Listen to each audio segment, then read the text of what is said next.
ইন্টারনেটের ব্যবহার বৃদ্ধির সঙ্গে সঙ্গে এটার other side of the coin সেটাও কিন্তু দেখা যাচ্ছে, অর্থাৎ আমরা সাইবার অ্যাটাকের কথা বলছি, হ্যাকিং এর কথা বলি, ফিশিং এর কথা বলি, ইনফরমেশন চুরির কথা বলি, যে কোনো কিছু আপনি এই মুহূর্তে কিন্তু সাইবার সেক্টরগুলোতে খুব বেশি নিরাপদ থাকতে পারছেন না। এসব ব্যাপারে সচেতনতা বৃদ্ধি কিন্তু খুব গুরুত্বপূর্ণ, কারণ আপনি যাতে আপনার ইম্পর্টেন্ট ডকুমেন্টগুলো হারিয়ে না ফেলেন, ইনফরমেশনগুলো অন্য কেউ যাতে চুরি করতে না পারে, সেসব ব্যাপারে সচেতনতা খুবই গুরুত্বপূর্ণ। আমাদের কামিং যে সময়টা আসতেছে সবচেয়ে গুরুত্বপূর্ণ জায়গাটা হলো সাইবার সিকিউরিটি।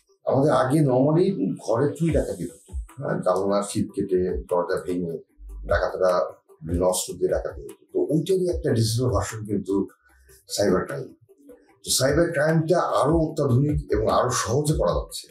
তো সাইবার সিকিউরিটি খুবই ইম্পর্টেন্ট। তো সাইবার সিকিউরিটি ইম্পর্টেন্ট ফর কাজের জন্য, প্রথমত কোম্পানিগুলির জন্য, যারা তাদের কাছে ইম্পর্টেন্ট ডেটা, যারা প্রোডাক্ট বিক্রি করতেছে, যারা ফাইন্যান্সিয়াল ট্রানজেকশন করতেছে, এদের জন্য সাইবার সিকিউরিটি কিন্তু ভেরি ভেরি ইম্পর্টেন্ট। কারণ সাইবার সিকিউরিটি বা সাইবার হ্যাকাররা ওই কাজগুলি করে যে কোম্পানির কাছে ডেটা ভেরিয়েবল, ওরা অ্যাকচুয়ালি ওদেরকে হ্যাক করে ওদের ডেটাটা ব্লক করে, ডিপ্লেক্ট করে ওরা ব্ল্যাকমেল করার চেষ্টা করে, যেটাই করুক। বাট সাইবার সিকিউরিটিটা সম্পর্কে আমাদের প্রত্যেকটা কোম্পানি তাদের এই জিনিসটা জানা উচিত এবং এই জিনিসটার উপরে পার্টিকুলার ট্রেনিং তাদের নেওয়া উচিত এবং এটা কিভাবে রোধ করবে এই বিষয়েও তাদের একটা টিম থাকা উচিত, কিংবা কোনো একটা কনসালটেন্টের মাধ্যমে তারা এই জিনিসটা হ্যান্ডেল করতে পারে। বাট মূল যে কথাটা হলো, যদি সাইবার সিকিউরিটি থেকে আমরা পাত্তা না দিই, যদি গুরুত্ব না দিই, তাহলে যেটা হবে যে কোনো সময় ব্যাপারটা এরকম আপনি ভাবতে পারেন আপনার ঘরে কখনোই আপনার ঘরে তালা লাগাবে না, আপনি জানেন যে এটা সিকিউরিটি, কেউ আমার বাসায় ঢুকবে না, আমাকে কে কি করবে, এই কনফিডেন্স আপনি সবসময় দরজা খোলা রেখে চলে যান। বাট যেদিন অ্যাক্সিডেন্টটা হবে ওই দিন তো আপনার একটা বড় ক্ষতি হবে, কেউ একজন ঢুকে আপনার দামি একটা প্রোডাক্ট নিয়ে যেতে পারে। ঠিক like that simply cyber security আমাদের দেশে যে ধরনের ওয়েবসাইট স্ট্রাকচার ভাবে তৈরি হয়, সেই ওয়েবসাইটগুলি মোটেও সাইবার সিকিউর না।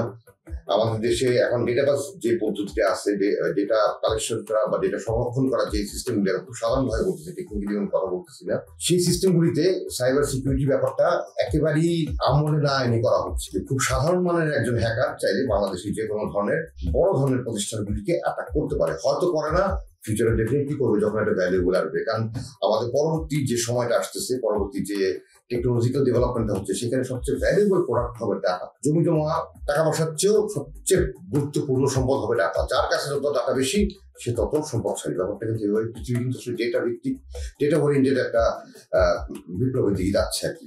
So data is very important. তো ডেটার সংরক্ষণ, আমরা যেন আমাদের সোনার হার, টাকা পয়সা লকারে লক করে রাখি, বিভিন্ন রকম ব্যাংকে রাখি, অনেক নিরাপত্তা ব্যবস্থাপনা করি, ঠিক ডেটার ক্ষেত্রেও আপনাদেরকে সেই নিরাপত্তা।